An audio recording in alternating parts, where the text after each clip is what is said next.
Good morning, Facebook, YouTube, Twitter, and Google+. This is Rich again, back for your first video blog of the day for Wednesday, July 27, 2016, around 7:01 in the morning, Billerica, Massachusetts. Going to be a sunny day out today, hot and humid, in the middle 90s, but the Boston area, up to 128 and 495, could get a sea breeze that will probably prevent the heat wave, will end the heat wave in those communities. But this weekend looks comfortable, especially on Saturday.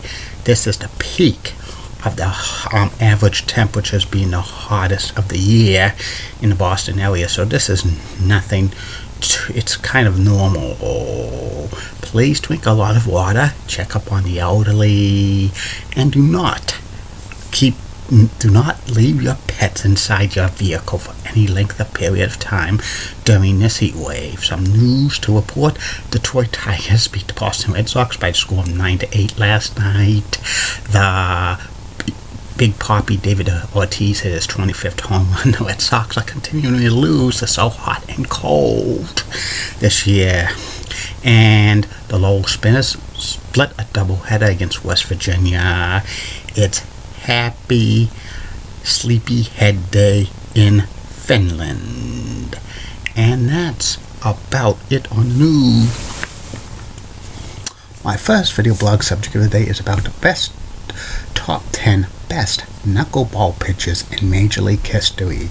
This is a knuckleball. The knuckleball is a high pitch that's mastered very effectively, but very few pitchers in the history of Major League Baseball has used a knuckleball in their repertoire. Maybe about 70, 75. Sometimes the knuckleball could be crazy, like batters hit on it, feast on it, but other times, if the pitch is flown perfectly, it's like a pitch that could be unhittable. And here are the top 10 best knuckleball pitches in Major League history. Number 10 on this list of the best knuckleball pitches of all time is Jim Bouton. Jim Bouton pitched for the New York Yankees and the Seattle Pilots and Houston Astros and Atlanta Braves in the 60s and 70s. He had a career record of 62, 63 under 500, but he's more famous for writing a controversial book called Ball 4, which was first published in 1970. Jim mentioned about the players having affairs with other women out on the road when they went on road trips, and that book got him kind of basically blackballed from Major League Baseball for many, many years. Number 9 on this list of the best knuckleball pitchers in Major League Baseball history, Wilbert Wood. Wilbert Wood grew up in Belmont, Massachusetts. He pitched in the 60s and 70s, mainly for the Chicago White Sox. He was a perennial all-star, winning 20 games, and he was the last Major League pitcher ever to pitch to start both games of a doubleheader back in 1973. His career ended abruptly in 1978 due to knee problems. He had about 164 wins, and he was probably on his way for 200 or so. Number 8 on this list of the best knuckleball pitchers of all time, Tom Candiari. Tom pitched in Major League Baseball for 18 years with the Dodgers, the Indians, the Blue Jays, and a few other teams. He led the American League in complete games in 1986 with 17. He was an under 500 pitcher during his career, winning 151, losing 164. He never made an all-star team, but he was reliable with the knuckleball. Number 7 on this list of the greatest knuckleball pitchers of all time, Dutch Leonard, who was a knuckleball pitcher in the National League in the 30s and 40s. He made 6 NL All-Star teams, mainly pitching for the Phillies and the Cardinals, and he was a pretty good pitcher. He had about 191 wins during his career. Number 6 on this list of the greatest knuckleball pitchers in Major League Baseball history, Joe Niekro. Joe Niekro threw the knuckleball for 20 years with the Tigers, the Padres, the Astros, the Yankees, and the Twins. He had a couple of 20-game winning seasons. He was the number 2 pitcher for the Houston Astros during the 70s and 80s, and he made a couple of All-Star teams. Number 5 on this list of the greatest knuckleball pitchers of all time, R.A. Dickey.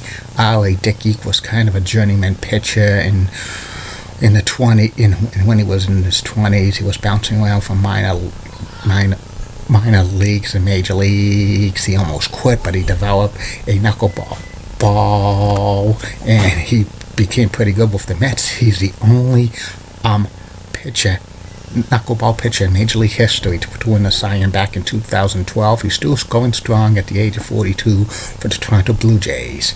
Number 4 on this list of the greatest knuckleball pitchers of all time, Charlie Hough. Charlie Hough had over 20 years of pitching in Major League Baseball with the Dodgers, the Rangers, the White Sox, and the Marlins. Early in his career, he was basically kind of a relief pitcher and a spot starter, but when he went to the Rangers, he became a durable pitcher, starting at one time the ace of the Rangers pitching staff. He retired in 1994 with a 500 record of his career, 216 and 216. That's pretty good. Number 3 on this list of the greatest knuckleball pitchers of all time, Tim Wakefield. Tim Wakefield played 18 seasons in Major League Baseball with the Pirates and the Red Sox. He was awesome his rookie year, but the knuckleball went down from him in 1993, 1994. He was basically released from the Pirates and made a comeback with the Red Sox. He was finished third in Cy Young voting in 1995. He was durable for the Red Sox for many, many years as both a starter and a reliever. And when he gave the Red Sox a lot of innings, he retired at the end of the 2000 season, third all-time for most wins in a Red Sox uniform. And his number 49 has not been worn since he retired. I think it should be retired by the Red Sox. Number 2 on this list of the greatest knuckleball pitchers in Major League Baseball history, Hoyt Wilhelm. Hoyt played over 20 years in Major League Baseball, pitched for 20 years. He didn't even make it to the big leagues until he was 28 years old, first as a starting pitcher, but then he became a reliever, retired in 1972. He was the first relief pitcher to be inducted into the Hall of Fame in 1985. And number 1 on this list of the best knuckleball pitchers in Major League Baseball history, Phil Niekro. Phil Niekro is the only knuckleball pitcher to be a member of the 300 win club and 3,000 strikeout club for many, many years. He was the ace of the Braves pitching staff in the 70s, and he was basically their only star during the lean years of the Braves.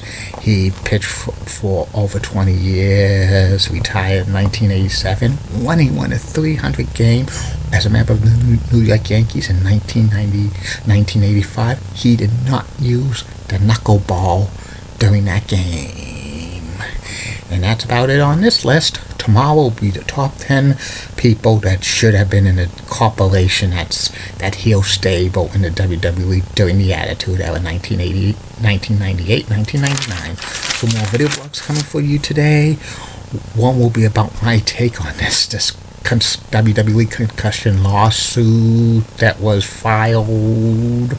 And the third and final video blog of the night will be about the MBTA commuter rail line that goes from South Station to the Greenbush branch.